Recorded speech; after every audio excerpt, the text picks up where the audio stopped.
Hello, everyone. Okay. I think I'm running out of time, so I'll try to be very fast. Am I fine? Are you sure? Okay, then we'll take our time. Good. First question. Game of Thrones. Do you know what Game of Thrones is? Have you ever heard of it? Yeah? Okay. Raise your hands, those who love it. Okay. Raise your hands, those who hate it. Stand up, please. No, it's okay, don't worry. And who in the room, raise your hand, who just don't know about it or just haven't watched it or just feel nothing about it? Okay, good. Is it because you haven't watched it or is it because you're not in the genre? Haven't watched it. You haven't watched it. Okay, do watch it. Well, the thing with Game of Thrones is that it generates a lot of emotion. Normally, a good one, passion, I would say. So those who hate it, we just appreciate your passion against the show, but it's not the normal thing. For this project, we worked with CANAL+. CANAL+ had a very clear brief on what they wanted to do for this project. They wanted to create something interactive. This is the 4th season of Game of Thrones. In the past 3 seasons, they've been just creating different interactive experiences, but this year they just wanted to just blow it and do something completely different. And in the brief, what we've been working with, it was not acquiring new subscribers. It's a public, it's a private network you have to subscribe to. But it was not that. It was just to create an experience to give the fans something to remember. And also just to have their brand positioned with HBO. As you know, HBO produces high quality content, and they just want to be positioned in the mind of their customers as quality providers. And for this season, they worked with the claim "Si lo vives es verdad," which means perception is reality. So they were very clear in that they wanted to create something that is very aligned with the fan experience. That is, if you are passionate about it, then it's worth it. It's valuable. So when we were commissioned to do the project, we started with the design project thinking, okay, so we have a series, that it's a 10-episode series. And normally, when something, a transmedia experience has been created along a show, what happens is that there's this episodic content that goes out, and then there's this open world to explore, which you just can find new things about the show. But when we just sat down to approach the design of this, we wanted to turn it around and to think differently. What if the episodes of the series was just another piece of a bigger universe in which we can just expand and contribute? And that's how 19 Reinos appeared. This is the project.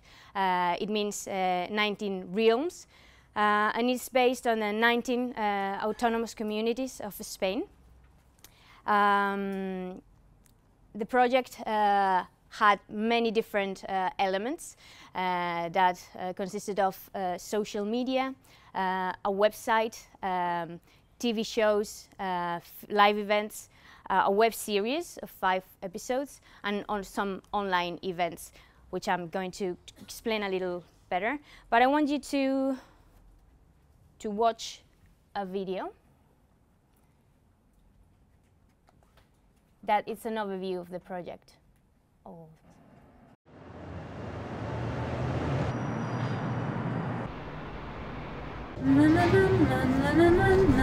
De los tejados de Madrid al blog de George R.R. Martin. De las parodias y otras ramificaciones a la primera línea de fuego de las redes sociales y la música como un instrumento más. CANAL Plus presenta un nuevo tipo de campaña que ha atrapado la imaginación de sus seguidores. 300 fans que iniciaron la aventura con nosotros y más de 5.000 usuarios que vivieron Juego de Tronos de una forma inolvidable.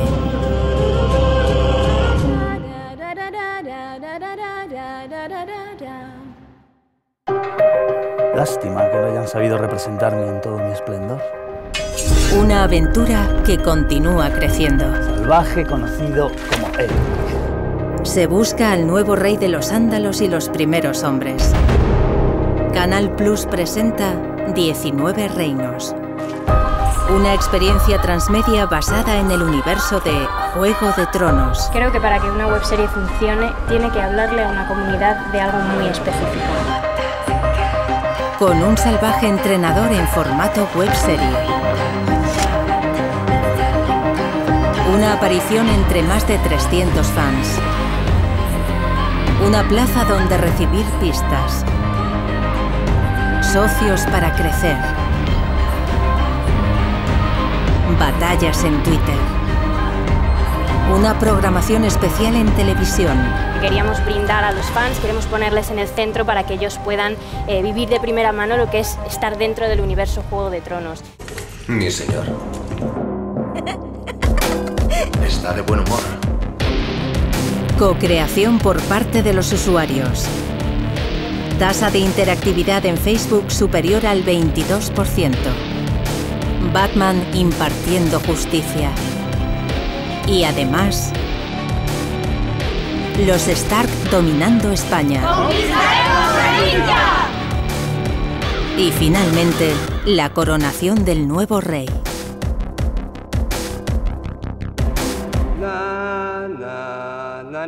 Teníamos un objetivo. Ofrecer a los fans un universo donde desarrollar ese personaje que llevan dentro. Y que lo vivieran de verdad. Llevando a la calle nuestro eslogan de campaña. Y lo hemos conseguido. Si lo vives, es verdad.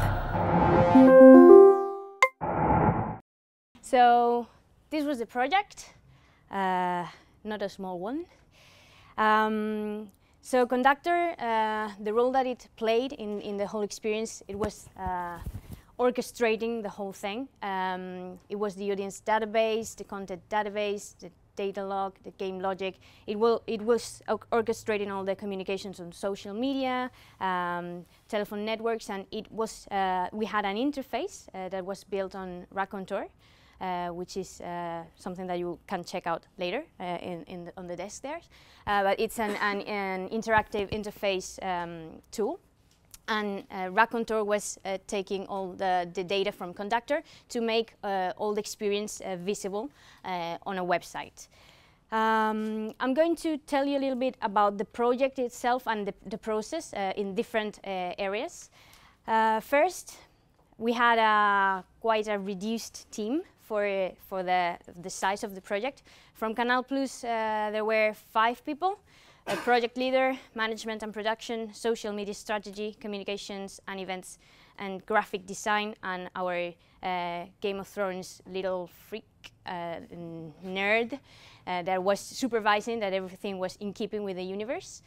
And Transmedia storyteller, I was in charge of storytelling, Robert game mechanics and QA, and Eduardo implementation and management and magic.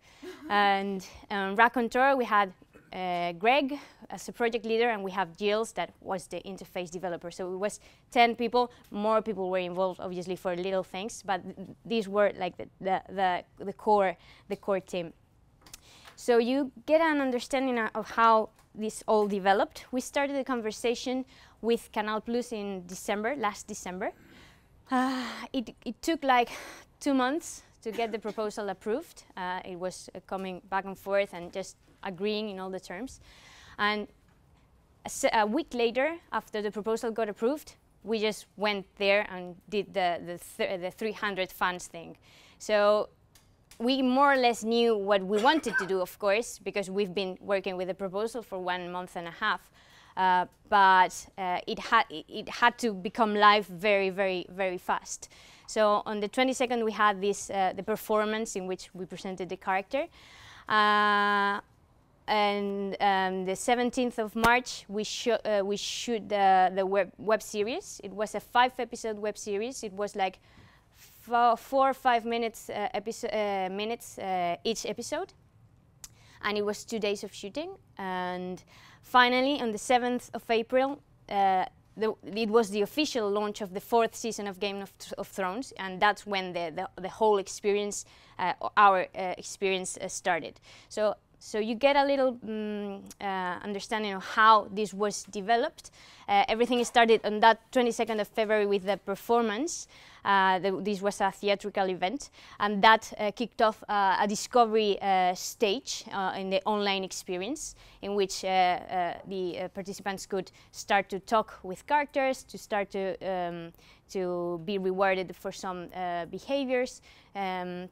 But it was on the 7th of April, along with all the series, when all the Game of Thrones series was released, when the getting ready phase started. It was a phase of participants getting ready by training, performing combat actions that we'll explain later, but just getting ready their avatar. They could log in and they could just prepare themselves. And that's the phase in which the 5 episodes of our web series were released. And finally, on the 5th of May, we had the war started. The war will be 6 different battles. There's a week missing here because there's a hiatus on the series. But there were 6 battles, and each battle will happen the night of the broadcast of the show. And it all ended again with a live event that will be the coronation of our king. I'll now explain you a little better the core of the project. For the project management, we had to be very organized because, as I told you, we just had like 1.5 months to develop the whole thing. And it was not many of us, so we just have to devote all of our resources to have this done. And we had to, it was very important to organize and to check who was doing what, and what the deadlines were, because time was running up, and we didn't really had the luxury of postponing something, because Game of Thrones was released on the 7th of April, and that was it. That was our deadline. So the way when we started to develop the experience, we first thought about the premise. Before starting to write, before doing anything else, we just understood that what we had to do is just to abstract what the premise was from the series that created so many fans and a lot of passion around it. And we understood that the series is about doing whatever it takes to get to the Iron Throne.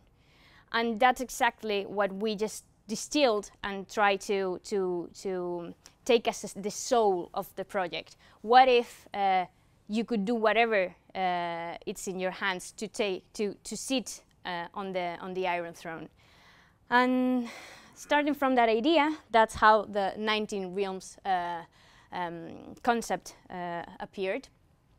What we wanted is to give the fans the possibility to choose their family from Game of Thrones, like Targaryen, Starks, Lannisters. Choose which one aligns more with your ideas, and choose your realm. Choose one of the 19 realms in Spain. Choose the territory you would give up your life for. And based on this idea, what we wanted is to create this war in our territory, based in the Game of Thrones concepts, in which each realm would be ruled by a different family, and this would change every week with every battle. And it depending on the participants, their strategy, their avatars, and their attributes, how they performed, but everything would be defined in a 1 hour battle. And this map will change every single week.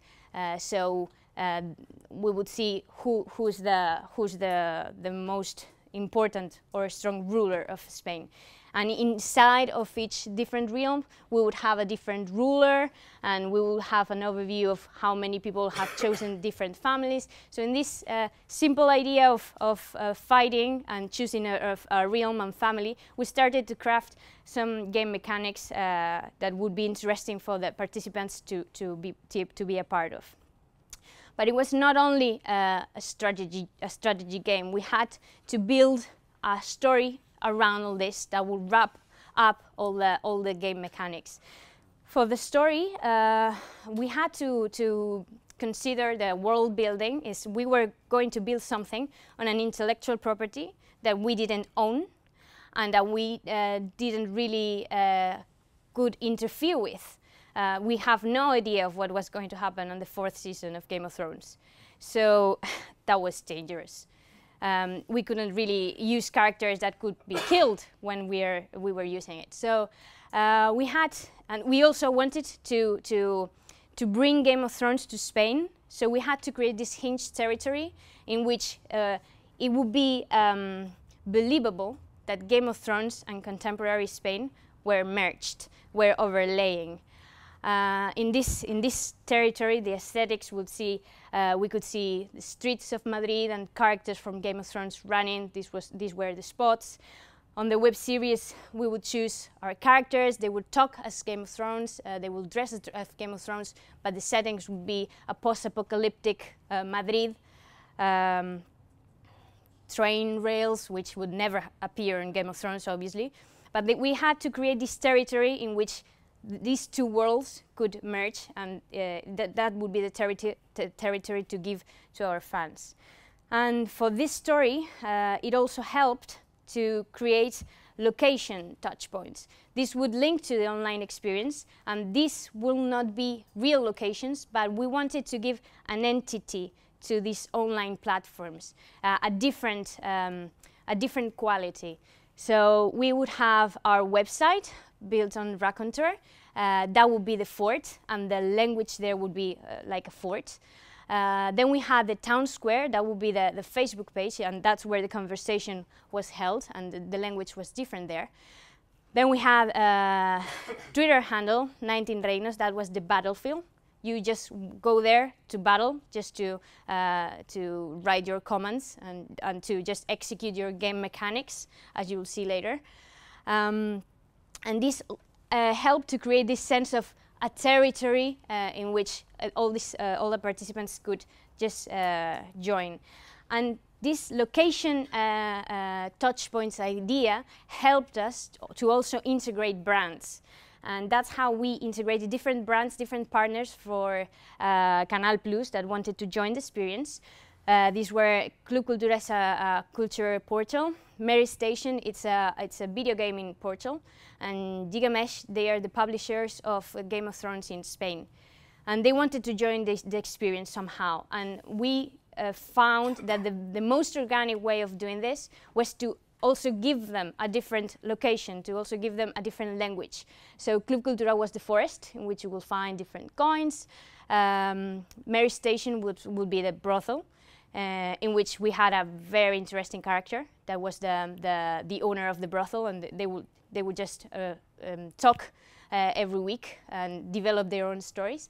And the Gigamesh was the military camp, in which you could actually go there and you would meet to the stores and meet the White Walkers, and these would be online places that would be part of the experience, in which you could go and find different codes, and it would expand our world, and at the same time that we were making them part of it. And for creating all this, we had to, as the budget and the time was really constrained, we really had to work with available resources. So when we were designing, not only we had to bear in mind the story and the game mechanics, we also had to bear in mind what do we have and what can we do with the time and money that we've got. So first question, what do we have in-house? We had an illustrator, which was the graphic designs guy from CANAL Plus. He was an illustrator as well, and he was willing to participate. So we created a strategy guide, an illustrated strategy guide, because this guy was eager to do this, and it was another piece of the experience. They also have a production unit on CANAL+, so that's how we managed to shoot the web series. And they also had broadcast slots, as this is a TV company. So they had these little spots, and they have TV shows about Game of Thrones, in which we started to insert little pieces of story and game mechanics. And we had to work with limitations, but we decided to turn them around. On the web series, at the beginning we had an incredible script with bloodshed and castles and unborn babies, and ask Robert about that. That was a good idea. It was, but we didn't have the money for that. So we had to turn it around, and we created then a one-actor web series that would be a monologue. For making it appealing, we will have him address the audience directly, and as we gave the audience a role, as they would be the trainees of this character, we have an organic relationship between him and the audience. And finally, we had to make the most out of exteriors, as we didn't have interiors, so everything was shot in different locations as that building, derelict building that you saw. You see, this is a piece of the strategy guide from the illustrator. So we were playing everything to our advantage. So when we had to tackle the character development, that guy that you've seen on the video, that's Edwick. That's the wildling known as Edwick. That's a character that lives in that hinged territory that could be part of Game of Thrones, but it's not really a part of that intellectual property. It's something that it would be believable that it would be part of it, as Game of Thrones has families and has factions and has territories. We know the wall, we know the winter is coming and things like that. We could build something with a backstory that will feed into what we know of Game of Thrones without really interfering with the real plots. And Edwick, as you saw, it's a very rough character that really could fit in a Game of Thrones environment. But sometimes CANAL+ was a little worried about it being too rough, as there is something that they are creating and it's going to address the audience directly. So will people really identify with someone like that is insulting the participants every day, that it's an outlaw, that it has deserted the wall, that if you follow the series, to desert the wall is like the worst thing that you could ever do? And it's very dry, and they were worried about that. And for this reason, and because we wanted to be appealing enough, we create a very deep character in which we had that insulting, rough character as the mask beneath which we had a character that was kind of it had a very hard past, and he cannot love anymore, but he has created this special connection to the participants, the warriors, who he will call niñitos, like kiddies, and that would be repeated over and over again. And it would allow us to generate a one-on-one conversation with the participants. Will create a link to the story in a personal basis. And this would be Edwick. This is the parchment that we gave the fans on the first performance, theatrical event. And that would be after the theatrical event, we will tell the people. He was just urging the participants to fight, to decide which their family and their side was, and that they had to be free and to be empowered to do whatever they wanted. When this character, when Edwick left, people were gave this parchment in which we learned that he was an outlaw, and that anyone who contacted Lord Andrew Locke would receive a reward if they just provided proof of his whereabouts. And in here we started to link the physical with the online experience, and this was in that discovery phase. About the script writing of the whole thing, it would have been so nice to have a character Bible, but I won't lie, we didn't have it because we didn't have the time, and I really had to write the script. It was shared, so everyone was happy with it, and it had to be ready, like supervised by CANAL Plus, by our team. But it would have been fantastic to have one, because that way we would have been able to have a unified tone across all channels. Because we had the web series, we have live events and performance and theatrical events. We had a conversation on Facebook, and we would talk to the characters every week. We have the posters and everything that had to grasp that tone. And in the end, it all reverted to me when I didn't really have the time. So when you're considering designing things, character Bible is interesting just because it's going to save you time in the future. And we also wanted to give a lot of importance to the power of live events. This is the performance I told you about on the shooting of the first spot. These 300 fans just witnessed the appearance of this first of Edwig, the character, and they were compelled to share and to just take proofs of it, so they could just share it with Andrew Locke.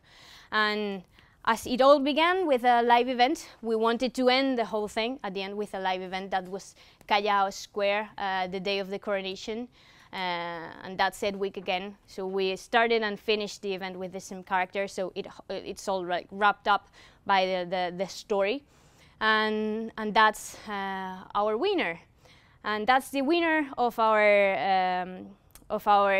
game, and that's where I'm going to get into the game mechanics. And you'll see that all the game mechanics have like different kind of elements that we had to consider. The profiles of each player had attributes that was stamina, health, XP, wealth. We also had badges that you could collect. You also had an inventory, a piece of clothes, a piece of weapons, potions. So it allowed us to create a personalized experience for each person by allowing them to craft their avatar and to working hard to make it better. In game mechanics, we considered 3 types of actions. Some were the training actions. These were these commands on Twitter. They had to go to the battlefield and then play these commands. This would be pledge loyalty, because of course they could change and betray their family.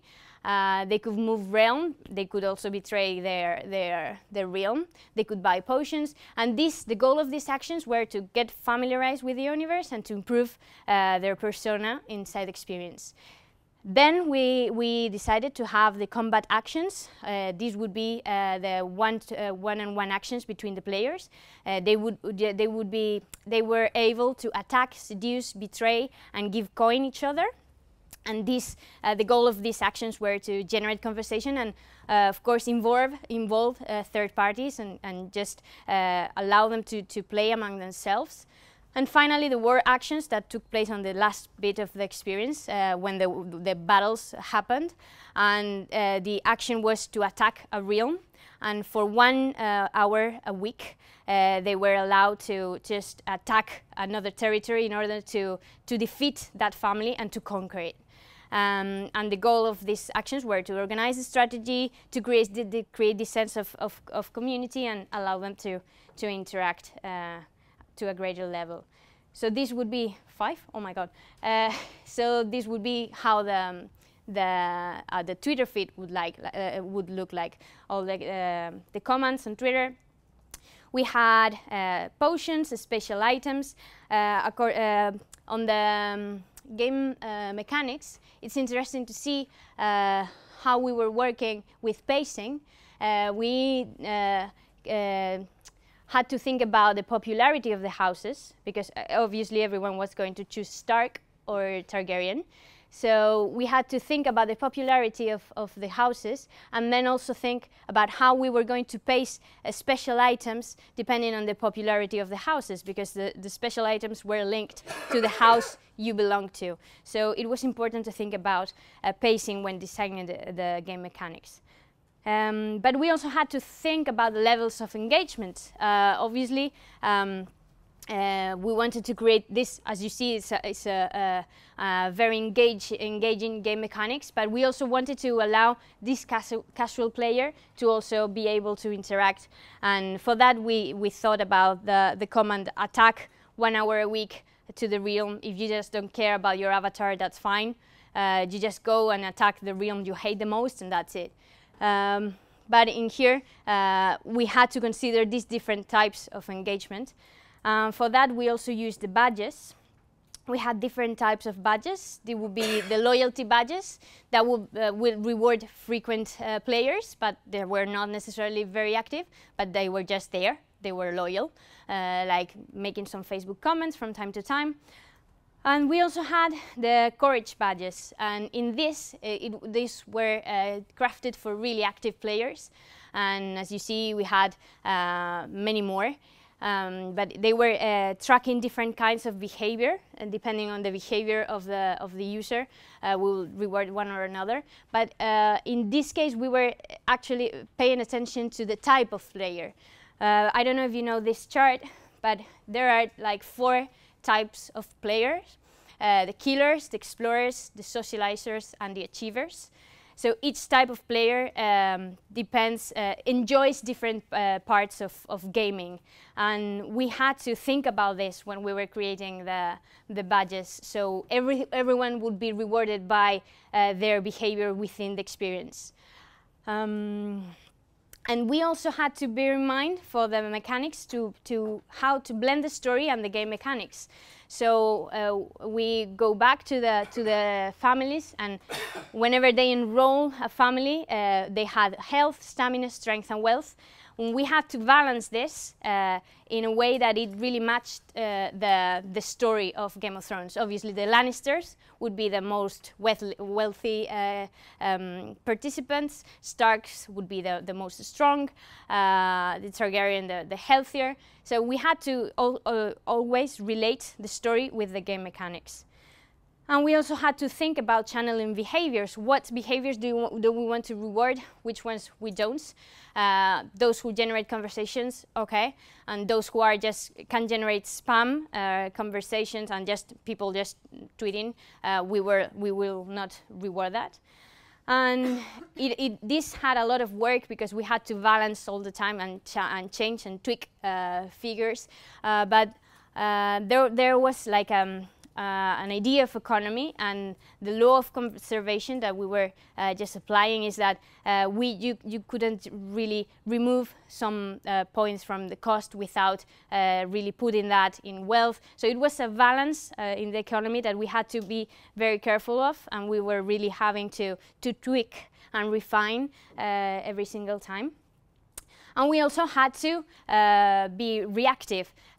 We had to integrate the la paga, that would be the wage, and that was when the time was passing. We had to introduce more money in the economy because they were earning a lot of money and they were paying a lot of things, and that's something that we could integrate in the fly in Conductor, apart from the original game mechanics that we had. And finally, about the game mechanics, we also had some codes. We generated 250 codes, and these codes would be places in Fnac stores, which are one in each important city in Spain. And each week we will change the code in each city. That was a lot of places for interaction. And about generating these codes on a website and integrating that in Conductor, that would automate the process, and that was easy to manage. These were the codes where you could find it online. And all this project, with all these game mechanics, that was incredible amount of work, was all beautifully implemented by Eduardo. It took a lot of time to put that together, and it was just a lot of work of design and not a lot of work of really putting it there, because it was just tweaking and moving things. But that allowed us to automate a lot of the interactivity. For example, the responses when people just were redeeming codes from Fnac, thanks for that, all the interactivity that we were able to automate, that gave us the room to create responses on the fly and to really listen to what the community was demanding and to really react to that. So some ideas that really worked with experience was to encourage user-generated content. Some of the participants created their own content, but sometimes we encouraged them to create it, so to feel that that territory that we've created was theirs as well. So we asked them to take the 19 realms as far as they could. They took it to the moon, and we had Batman as well. And they also took it to more ordinary things like the European elections. We were voted for the elections, actually. And it also appeared in a Real Madrid match. It was there. And apart from user-generated content, it's also important to leave gaps to be filled. So there were different weapons, but there was this weapon that when the experience started, it didn't exist because we wanted the participants to create it. So we asked them, what type of weapon would you like? What points would you give? And we actually created a weapon based on what they chose that was the best weapon. And also, it's important to listen to the community and react to it. There were different things going on. The game mechanics were happening, and they were reacting to it. And some things were not working, and they were complaining in a funny way, creating memes and talking in the generating conversation. And we had to fine-tune the game mechanics just to adjust it to what they really wanted to do. So they enjoyed it. And a final recommendation, it's about the storytelling, is to be able to let it go, which is difficult. This example, we created this story of Edwick, the outlaw. At the beginning, we were even thinking that in the coronation he would be killed because he was a deserter of the wall. But along the way, during the battles, you know that in the 19 realms we had 19 kings, obviously. Well, one of the kings, he wrote an edict in which he actually made Edwick a free man in his land. But then the 18 other kings just add up to that edict, and they all made Edwick a free man in the whole Spain. That was great. Not expected at all, but that was great, and we had to change the end of the story because they really we really empowered them to change the story, and they did, and that was an incredible experience. So just so you get a grasp of the stats, we have all those players, lots of tweets per battle, lots of messages on Twitter, attacks, seductions, a lot of metrics from Conductor that we would just turn into graphics, and a lot of engagement, basically, a lot of fans, very, very passionate fans, which we loved and we hated all the time. But it was a really incredible experience. In fact, on the coronation, some of them came from different parts of Spain to Madrid just for the coronation, and they looked for us, for the creators of the experience, and they gave us badges. So they were returning the badges for us. They were awarding the badges to the creators. That was really, really impressive. And to end, some takeaways that of the learning from here. First, when you start to work, define the roles and design your own collaboration. So design who's doing who, not only during the design period, but also during the management and the running of it.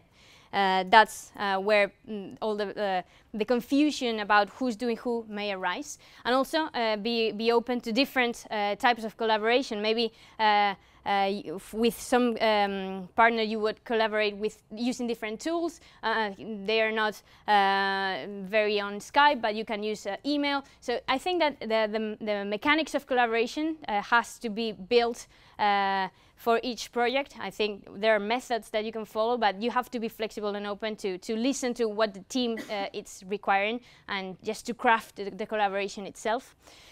Second, create the user journey. It's important to think what your participant is going to experience, not only from platform to platform, but especially from emotion to emotion. Just to think, what do you want them to feel? And when do you want it to feel it? And create a pacing for that as well. Also to engage by playing with pacing and personalization. Those are key elements to create engagement and to have your participants really immersed in what you're doing. Also be flexible, like if something works, add more of it. If something doesn't work, then remove it. I think it needs, interactivity really needs to, you to listen to what people really want and to craft the experience really for them, not for what you thought it was going to be a good experience. 5, consider different types of audiences and create for different levels of engagement. You can create a very deep and rich story world, but it's also interesting and important to bear in mind who the casual player or the casual participant is going to be and create something for them as well. Never underestimate their intelligence. Never. If you think that, oh, this is too complex, I'm sure it's not that complex. Or that I'm going to set up a limit in here, they will just jump it. And they will just create something different. And they will just push the boundaries always farther. Even farther than you could even imagine. And finally, create a territory for them. Create a playground for them. And then let it go. Give it to them so they can really enjoy it and make it theirs. And always place the audience at the center, because we always create this for them, and they have to be at the center of everything that we do, and never forget about them. And that's it. Thank you very much. Ooh. Do you have any? Sorry. Do you have any questions? Ooh, that was clear. Budget? The budget. I'm not at liberty to discuss that. All right. Maybe later. Did you approach CANAL Plus as a third country? Did you approach CANAL Plus as a third country? Well, it was quite natural because we knew each other from these transmedia circles in Spain, and they were looking for doing something completely innovative, and they knew that we were doing something innovative. So the conversation started like that in a conference. Really, it started like that. Something else? Yeah, you talked about, I mean, that was a ridiculous timescale. We can't move the deadline. But you talked about the fact that, in addition to that, you were working blind in terms of not knowing anything about the coming series. But in the case of Game of Thrones, wasn't there opportunity to at least have some notion? I know in that particular series, it kind of it veered and merged bits from across two different books, but you kind of did using the books give you some sense of the? Yeah, of course, the books helped to know what was going to happen. The problem is the pacing. When is that going to happen? Is it going to happen in episode 2? Yeah. In episode 8? We couldn't really play with that, what was going to happen. We could play with the universe that existed, but not really with the events that were just coming. Okay? Thank you.